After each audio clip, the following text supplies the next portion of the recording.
Hello guys, गर्मा free classes में आपका स्वागत है। आज हम हिंदी विषय को लेकर आए हैं।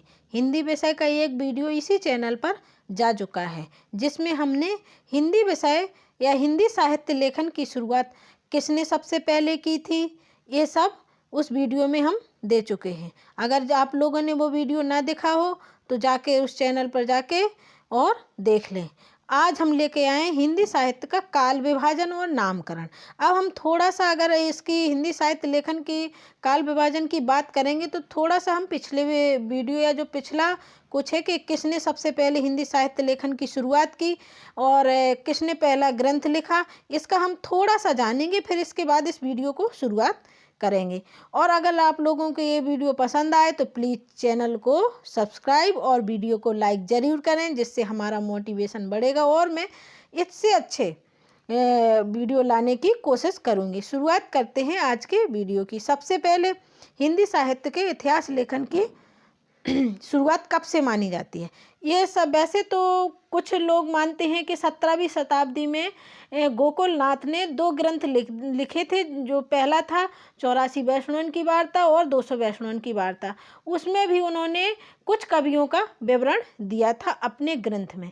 लेकिन फिर सच्चे अर्थों में, सही अर्थों में 19वीं शताब्दी में शुरुआत होती है हिंदी साहित्य लेखन की। 19वीं शताब्दी में सबसे पहले एक फ्रेंच विद्वान थे, कौन? गारसा द तासी, जिन्होंने कौन सा ग्रंथ लिखा था? इस्तवार द ललित हिंदुस्तानी ग्रंथ लिखा था। कब लिखा था? ये लिखा था 1839 में। प्रथम भाग इसका 1839 में प्रकाशित हुआ था और दूसरा 1847 ईस्वी में प्रकाशित हुआ। इसके बाद कौन आते हैं? इसके बाद आते हैं कौन? शिव सिंह सेंगर के बाद आते हैं जॉर्ज ग्रियर्सन के बाद आते हैं मिश्र बंधु, फिर रामचंद्र शुक्ल, हजारी प्रसाद द्विवेदी। थोड़ा सा हम जॉर्ज ग्रियर्सन, लेकिन जॉर्ज ग्रियर्सन के जो ग्रंथ है उसी को सच्चे अर्थों में हिंदी साहित्य के इतिहास लेखन की शुरुआत में मानी जाती। उन्होंने सही अर्थों में काल विभाजन किया और नामकरण भी दिया। उन्हीं का हम सबसे पहले उन्हीं के बारे में जानते हैं, उनके नामकरण के बारे में। क्या है? जॉर्ज ग्रियर्सन ने प्रथम काल को चारण काल नाम दिया है। क्या दिया है? चारण काल नाम दिया है। और इसकी समय सीमा कितनी? 700 से 1300 ईस्वी मानी है। अगला उन्होंने काल नाम दिया है 15वीं सदी। वो क्या? 15वीं सदी का धार्मिक पुनर्जागरण काल नाम दिया है। तीसरे को जायसी की प्रेम कविता और चौथे को ब्रज का कृष्ण संप्रदाय। 5वें को मुगल दरबार और 6वें को तुलसीदास नाम दिया है। किसने? जॉर्ज ग्रियर्सन ने। 7वें को रीति काव्य कहा है। 7वें को रीति काव्य, 8वें को तुलसीदास के अन्न परवर्ती और 9वें को 18वीं शताब्दी और 10वें को कंपनी के शासन में हिंदुस्तान नाम दिया है जॉर्ज ग्रियर्सन ने 11 भागों में काल विभाजन किया है हिंदी साहित्य का। 11वां है महारानी विक्टोरिया के शासन में हिंदुस्तान। क्या नाम दिया है? महारानी विक्टोरिया के शासन में हिंदुस्तान। जॉर्ज ग्रियर्सन ने आरंभिक काल को चारण काल नाम दिया है। ये तो अभी हमने देखा है कि उन्होंने आरंभिक काल को क्या नाम दिया है? चारण काल नाम दिया है। और उन्होंने प्रथम कवि किसे माना है? उन्होंने प्रथम कवि पुष्य या पुण्य को माना है। किसने? जॉर्ज ग्रियर्सन ने ही चारण काल के अंतर्गत 9 कवियों को रखा है। कितने कवियों को? 9 कवियों को उन्होंने इसके अंतर्गत रखा था। देखते हैं कौन कौन से कवि थे। जैसे पुष्प कवि, खुमान कवि, केदार कुमार पाल, अन्यादास, चंद जगनिक, जोधराज एवं सारंगधर का नाम उल्लेख आता है उनके चारण काल में। किसके? जॉर्ज ग्रियर्सन के।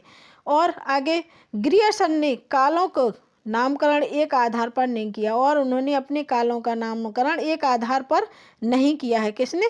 जॉर्ज ग्रियर्सन ने। ग्रियर्सन ने अपने इतिहास में केवल प्रवृत्तिगत काल विभाजन किया है। किसने? जॉर्ज ग्रियर्सन ने। अब देखते हैं हम मिश्र बंधुओं का काल का विभाजन। मिश्र बंधुओं ने प्रारंभिक काल कितने भागों में बांटा है? 5 भागों में बांटा है। किसको? हिंदी साहित्य लेखन के इतिहास को। उन्होंने प्रथम काल किसे माना है? प्रारंभिक काल को भी 2 भागों में बांटा है। प्रारंभिक काल को 700 से 1343 विक्रम संवत, दूसरे को उत्तर आरंभिक काल 1344 से कितना 1444 ईस्वी विक्रम संवत माना है। और दूसरे काल को क्या माना है, माध्यमिक काल। माध्यमिक काल में भी दो भाग किए हैं, पूर्व माध्यमिक काल, इसकी समय सीमा 1445 से 1556 मानी है। अगला है माध्यमिक काल के भी दो पार्ट किए थे, पहला था पूर्व माध्यमिक काल और दूसरा कौन था, प्रौढ़ माध्यमिक काल। कौन था, प्रौढ़ माध्यमिक काल। इसके समय सीमा 1561 से 1680 विक्रम संवत मानी है। तीसरा है अलंकृत काल। अलंकृत काल के भी उन्होंने दो भाग किए हैं, पूर्व अलंकृत काल और उत्तर अलंकृत काल। पूर्व अलंकृत काल की समय सीमा कितनी 1681 से 1790 है और उत्तर अलंकृत काल की समय सीमा 1791 से 1889 मानी है। किसने, मिश्र बंधुओं ने। परिवर्तन काल। परिवर्तन काल की उन्होंने समय सीमा 1890 से 1924 मानी है और वर्तमान काल की समय सीमा उन्होंने कितनी 1926 से अब तक मानी है मिश्र बंधुओं ने। अगले आते हैं कौन, आचार्य रामचंद्र शुक्ल। आचार्य रामचंद्र शुक्ल ने कौन सा ग्रंथ लिखा है, हिंदी साहित्य का इतिहास। इसके काल विभाजन, इनके काल विभाजन देखते हैं। उन्होंने आदि काल को नाम दिया है क्या, वीरगाथा काल। इसकी समय सीमा यहाँ गलत छपा है, यहाँ होगा 1050 से कितनी 1050 से 1375 उन्होंने प्रथम काल की समय सीमा मानी है। सन कितनी, सन में होगा ये सन 1050 से 1375 और पूर्व मध्यकाल को उन्होंने भक्ति काल कहा है, जिसकी समय सीमा 1375 से 1700 मानी है। और उत्तर मध्यकाल को उन्होंने रीतिकाल कहा है, जिसकी समय सीमा 1700 से 1900 मानी है रामचंद्र शुक्ल ने। इसके बाद आधुनिक काल आता है। आधुनिक काल को उन्होंने गद्य काल नाम दिया है, इसकी समय सीमा 1900 से 1984 मानी है। अगले हैं डॉक्टर रामकुमार वर्मा। डॉक्टर रामकुमार वर्मा ने क्या क्या नाम दिए हैं ये भी जानते हैं। रामकुमार वर्मा ने प्रथम काल को संधि काल नाम दिया है, इसकी समय सीमा 750 से 1000 विक्रम संवत मानी है। दूसरे को दिया है, कहा है उन्होंने चारण काल, जबकि ग्रियर्सन ने प्रथम काल को चारण काल नाम दिया है, उसकी समय सीमा कितनी मानी है 700 से 1300 ईस्वी। लेकिन रामकुमार वर्मा ने जो चारण काल दिया है उसकी समय सीमा 1000 से 1375 मानी है। तीसरे को उन्होंने भक्ति काल नाम दिया है, जिसकी समय सीमा 1375 से 1700 विक्रम संवत मानी है। अगला है रीतिकाल।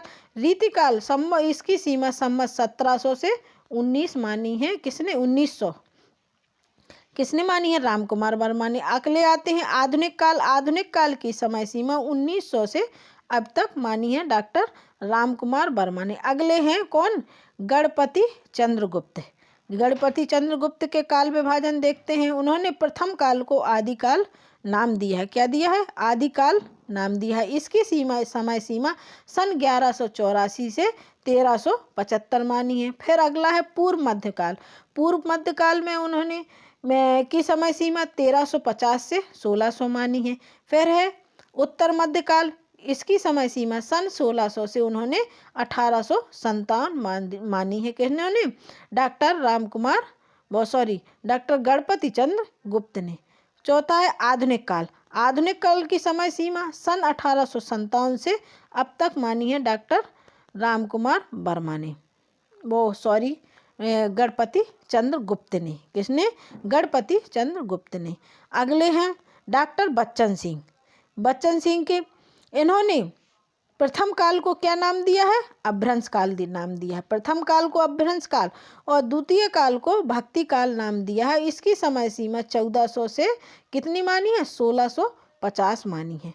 और रीतिकाल, अगले को नाम दिया है तीसरे काल को रीतिकाल, जिसकी समय सीमा सन 1650 से 1857 मानी है। और चौथे को आधुनिक काल नाम दिया है, जिसकी समय सीमा 1857 से अब तक मानी है। अगर आप लोगों को ये वीडियो पसंद आया हो तो प्लीज़ लाइक करें और चैनल को सब्सक्राइब ज़रूर करें। Thank you.